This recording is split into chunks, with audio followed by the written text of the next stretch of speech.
오병군 야전만 대표로, 손상윤, 유사원 대표로, 피고발인 송영무 국방장관, 정경주 합참의장. 저희가 이 피켓에는 인터넷에 이름이 경두, 경두가 두 개 있다 보니까 한쪽은 경두로 놓겠습니다. 정경두로 정전합니다. 위 고발인들은 피고발인들을 다음과 같이 고발합니다. 고발 취지, 위 피고인들을 형법 제96조 및 형법 제99조로 고발합니다. 형법 제96조 시설 파괴 이적죄, 적국을 위하여 전조에 기조한 군용시설 기타 물건을 파괴하거나 사용할 수 없게 한 자는 사형 또는 이정력에 처한다. 형법 제99조 일반 이적죄, 전 7조에 기재한 이에 대한민국의 군사상 이익을 해하거나 적국의 군사상 이익을 공여한 자는 무기징역 또는 3년 이상의 징역에 처한다.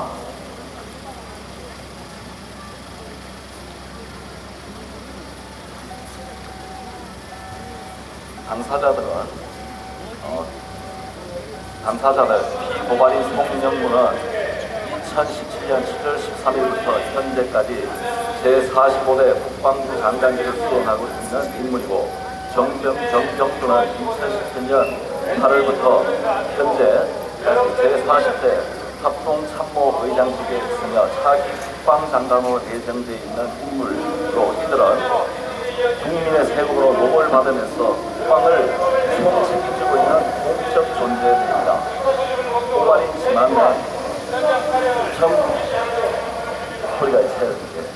고발인 지만호는 1966년 66년 육사 22기로 졸업했고, 베트남전에서 44개월 동안 전투를 했고, 미국 해군대학원에서 경영학 석사와 시스템공학 박사를 취득한 후 국방연구원에서 7년 동안 책임용어로 연구 활동을 했고, 1987년 대령으로 예편 동의하여 미국을 유학하여 3년 동안 이 해군대학원에서 교수로 공직하고 돌아와 방송 등 각종 언론의 기고, 저작 등 강연 등 프리랜서 생활을 하다 인대중 시대를 접어들어서 방송 활동을 하고 있으며, 현재 500만 야구꾼이라는 대표의 시민단체를 이끌고 있습니다. 고발인 손상윤은 인터넷 신문과 방송, 뉴스타운을 운영하면서 방공 전선에서 헌신하고 있는 언론입니다.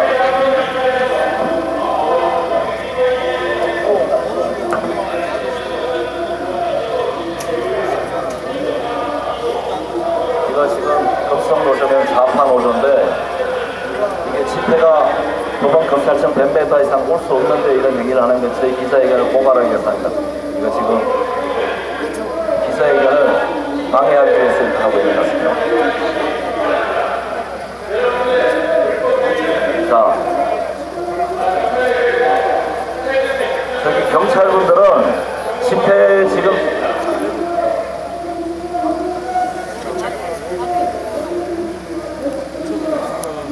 고발 내용 1. 대전차 장애물을 일방적으로 비공개적으로 철거하는 인적 행위. 첫 번째, 대한민국은 휴전 상태에 있음이 분명하고 언제 남침이 가능될지 알 수 없는 상황에 처해 있습니다. 이러한 상황에서 피고발인들은 남침을 저지시키기 위한 장애물들을 더욱 보강, 발전, 확대하고, 또는 물론 국민의 정신부장을 강화시키기 위해 노심초사해야 할 막중한 위치에 있으면서도 국민을 향해 아무런 설명도 없이 엄청난 세금과 노력을 들여 설치한 대전차 장애물을 비공개적으로 제거하고 있습니다. 대전차 장애물, 개인 장애물, 한강 하구에 설치된 고무보트 장애물들이 마구 철거된다는 아우성들이 수많은 SNS와 인터넷 공간에 전파되고 있지만 어느 언론도 이에 대해 보도하지 않았습니다. 이에 고발인 뉴스타운은 2018년 9월 5일 17시경 포천과 철원 지역 사이의 43번 국도에서 정1과 같은 현장을 포착하게 되었습니다. 사진 정1에서 확인할 수 있듯이 도로 위에 얹힌 구조물, 거대한 콘크리트 바위 등입니다. 대전차 방어막을 말하는 것입니다. 저게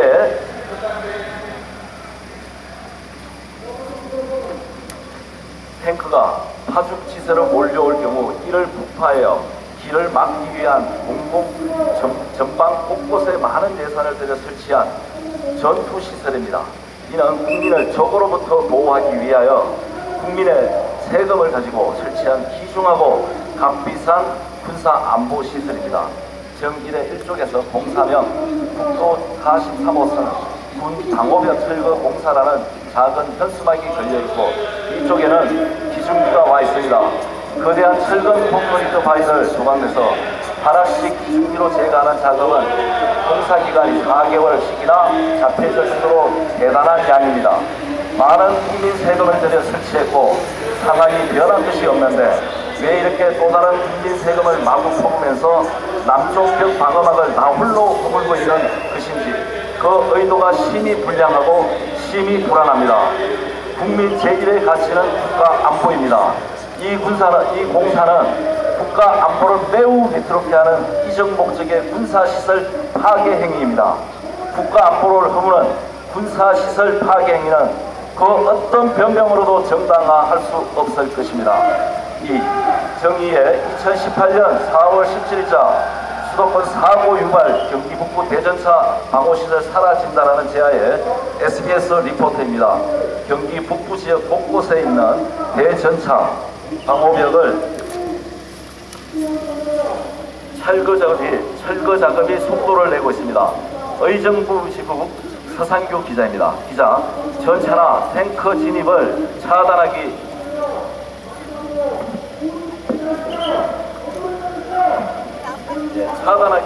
위해 군사 목적의 방호시설은 경기 북부 지역에 집중적으로 설치되어 있습니다. 이런 오랜 세월 꼼짝 않던 방호벽이 철거되기 시작했습니다.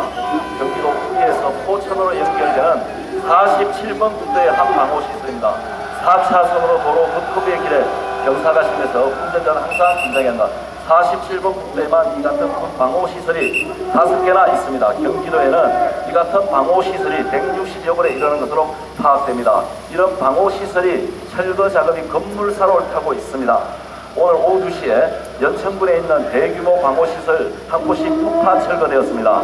오늘 철거되는 방호시설은 임진강과 평화누리길을 인접해 관광객들이 많이 이용하는 합수교 진입로에 설치되어 있습니다. 포천시 영중면 상호리로 또 다음에는 예체될 예정입니다. 저희가 정보 제공 핵심이 영중리에 있는 대전차 방어입니다. 정3의 사진들은 개천에 설치되어 있는 대전차 방어시설입니다. 이 시설은 교통과는 무관하지만 2018년 4월 17일 폭파 철거되었다고 합니다. 정사 2017년 10월 24일 포천 일보 영중면 영송리 대전차 방호벽 철거된다는 제하의 기사입니다. 포천시는 영중면 영송리 시도 9호선 내 설치되어 있던 대전차 방호벽을 철거할 계획이라고 24일 밝혔다.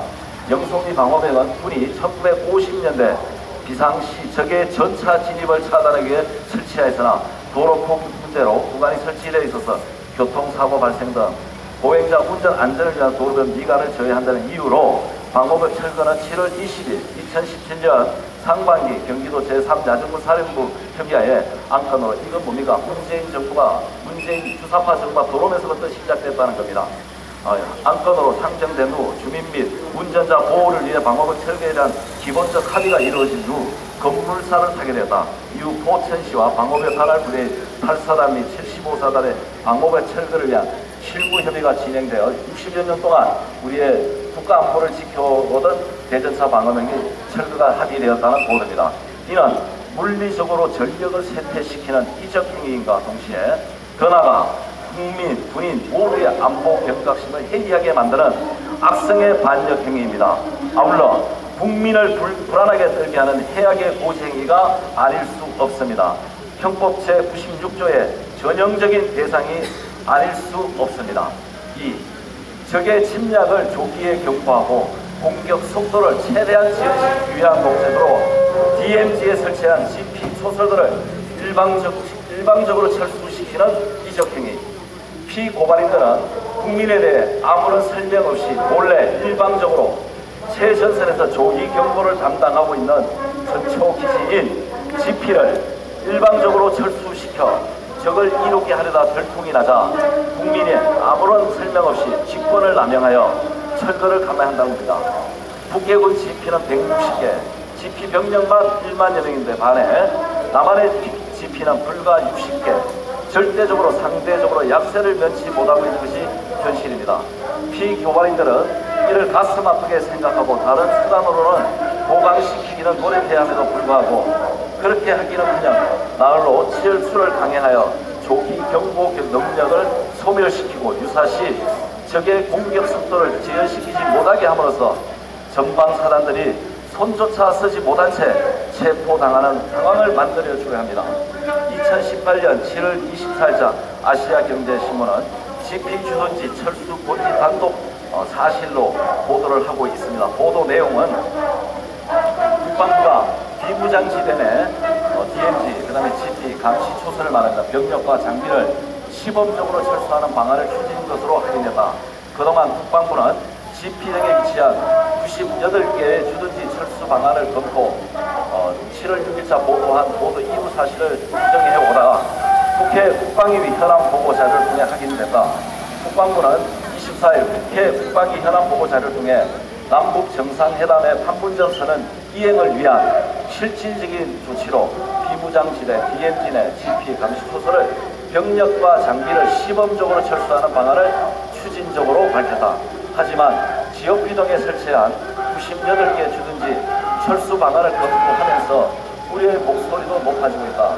남북 간 군사적 긴장감이 다시 고조될 경우 전력 보강에 차질을 빚을 수 없기 때문이다. 자, 북한 지피는 우리 군 지피보다 60개, 2.6배 많은 160개 가량이 서로 전해졌다. 북한의 전체 지피 병력은 1만 명 가량으로 추산된다. DMZ 내에 있는 남북한 지피에 더 많은 병력은 모두 1만 2천 명에 넘는 선이다. 이런 규모의 병력이 최근접거리에서 대치하는 지역은 전 세계에서 DMZ가 유일하다. 이런 가운데 우리 군이 일방적으로 주둔지를 철수한다면 전시 상황에 북한군에게 길을 열어주는 꼴이 되다. 반대로 북한이 지피 병력을 철수한다고 선언해도 지금 검증하기가 쉽지 않다. 3. 방어용 철조망을 철거하는 이적행위.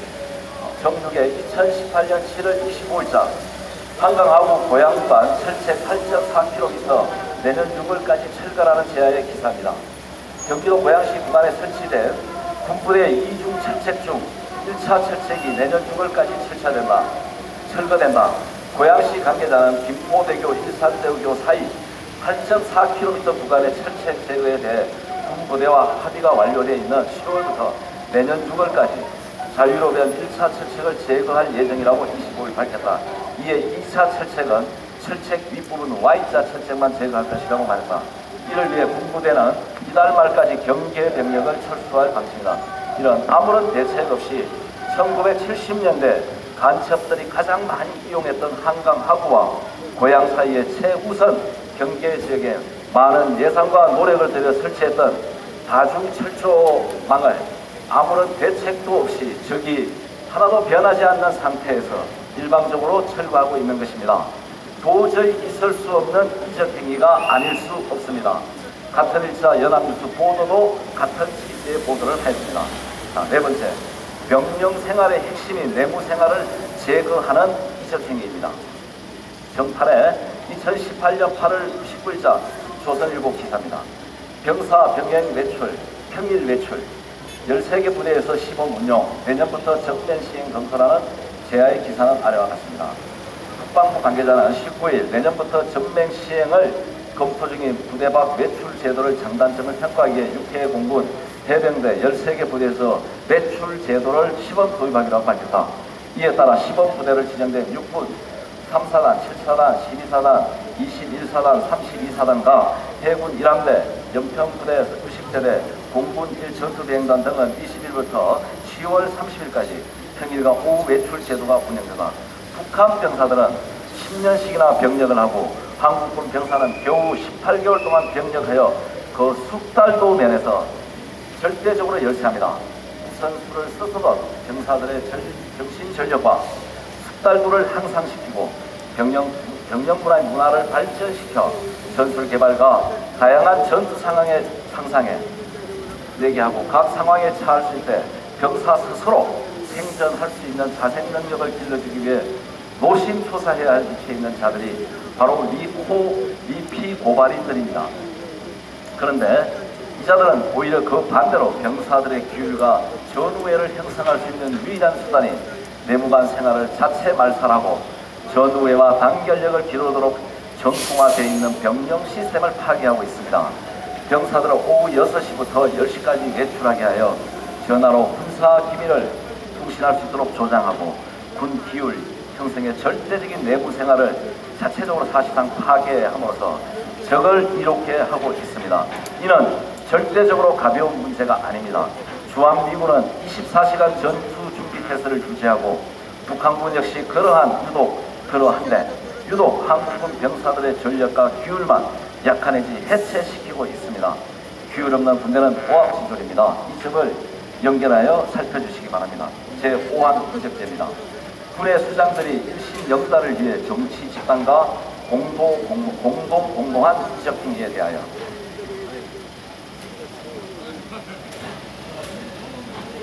첫째, 볼수 간첩 신영복을 가장 훌륭한 사상가로 존경한다고 국제사회에 공언. 정부는 2018년 2월 9일 문재인은 김영남 앞에서 제가 존경하는 신영복 선생이라는 제목의 휴대지 기사입니다. 제가 존경하는 한국의 사상가 신영복 선생은 겨울철 여사람의 체온으로 추위를 이겨나가는 것을 정겹게 일컬어 원시적 우정이라고 말했다고 덧붙였다. 신영복 교수는 평양의 지위를 받은 것으로 알려진 통일혁명당 소속으로 1968년 무기징역으로 선고받아 20년간 복역한 뒤 1988년 가석방된 인물입니다. 2018년 3월 2일자 월간조선 문재인 북김영남 앞에서 존경한다 말한 신영복 누구라는 제목으로 기사입니다. 지난 10일 문재인은 북한의 김영남, 김여정이 청와대를 방문했을 때 고 신영복 교수에서 통짜와 이철수 화가의 탄화를 배경으로 기념 촬영을 했다. 문 대통령은 앞서 9일 김영남이 참석했던 올림픽 계획식 자전자리 리셉션 행사에서 신영복 교수를 존경하는 한국의 사상가라고 언급하며 신 교수의 글을 인용해 연설하기도 했다. 문재인은 2012년 대선 슬로건을 사용한 사람이 먼저다의 서화는 신영복의 작품이다. 더불어민주당의 당명 그것도 신영복의 글 더불어숲에서 나왔다는 주장이고 신영복이나 문재인 이걸 다 맞다고 했습니다. 자, 이렇던 문재인이 존경을 표하며 각별한 인연을 이어온 것으로 보이는 신영복은 어떤 인물일까요? 신영복은 육군사관학교 교관으로 근무하던 1968년 통일혁명당 이하 통역당 사건입니다. 간첩 사건입니다. 이로 연루돼 무기징역을 선고받았다. 통역당은 북한 노동당 지령과 자금을 받아 움직였던 반체제 지하 조직이다. 신영복은 수감 중 75년 북한 북송을 요구했다. 1998년 5월 월간지 말가 인터뷰에서 혁명투쟁을 선동하는 듯한 말을 했다. 교도소에 들어가서 일제한 만주 팔로군, 대구 11사건, 구발치산, 신발치산 그분들을 만나면서 단순히 역사로 이해하던 해방 전의 정치 상황을 피가 통하고 산이 통하는 이해하게 되었다. 나로서는 감동적인 경험이었지요. 사진에서 문재인이 신영복 사망 일주기 기념사진을 눈물을 흘리고 있는 듯 정부로 제출합니다. 두 번째 문제입니다. 문재인은 대한민국 최고의 악질 국제간첩 윤희상을 지극히 충성하였습니다. 정십일 2017년 9월 10일자 한국경제 기사입니다. 문재인 대통령 부부 윤희상 사랑이라는 기사 제목이 있습니다. 자, 여러분들 윤희상에 대해서는 그토록 잘 아실 겁니다. 자, 문재인은 미군 철수, 국보법 철폐, 영방제 통일을 주장해온 골수 종북자입니다. 그 비서실장 임종숙이 골수 주사파라는 사실은 세상이 다 아는 세상공지, 국민공지의 사실입니다. 정식은 대통령 문재인이 북한의 김여정과 김정당 앞에서 무기징역형을 받았던 통역당 간첩 신영복을 존경한다 말했다는 기사입니다. 신영복의 사와 코끼리보다 더 큰 특별 주문대 부착되어 있습니다. 이는 김정은의 보내는 충성맹세 그 자체입니다. 문재인은 신영복을 가장 존경하라는 사상가라는 여러 차례 극찬을 했고